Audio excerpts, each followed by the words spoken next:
Hey everyone, welcome back to Social G. Today we're covering a major development in global politics. A top US envoy is meeting with Russian officials for Ukraine peace talks. Could this be the first step toward ending the war? Or is this just another round of diplomacy with no real outcome? Let's dive in. Over the past few months, the war in Ukraine has continued with no clear end in sight. But now, a high-level US envoy is traveling to Russia to meet with officials in an attempt to restart peace negotiations. So, what does this mean? Here's what we know so far. The US wants to explore diplomatic options to end the war. Russia has signaled willingness to engage in discussions, but under its own terms. Ukraine's stance? President Zelensky has insisted that any deal must protect Ukraine's sovereignty. Let's talk about who's involved in these discussions. The US envoy, representing Washington's stance, likely pushing for a ceasefire and diplomatic resolution. Russian officials, insisting on Ukraine making major concessions, including territorial agreements. Ukraine's leadership, while not directly in the talks, they'll have the final say on any deal. The big question is, will Russia be open to a real deal, or are they just buying time?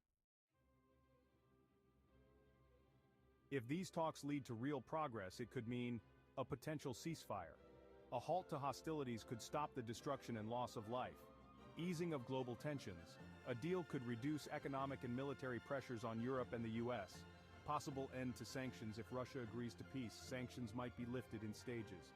But, if the talks fail, we could see escalation of the war, more military action from both sides, increased NATO involvement leading to a wider geopolitical crisis.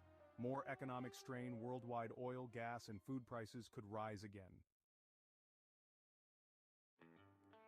As much as we all want peace, there are huge obstacles standing in the way. Russia's territorial demands, they want control over occupied regions. Ukraine's refusal to surrender land. Zelensky won't accept any deal that gives up territory. And then there's the US and NATO's position. The West insists that Russia must withdraw its forces. That's why many experts aren't too optimistic about a breakthrough. So, what should we expect in the coming days? The US envoy will hold closed-door meetings with Russian officials. We may hear public statements from both sides in the next few days.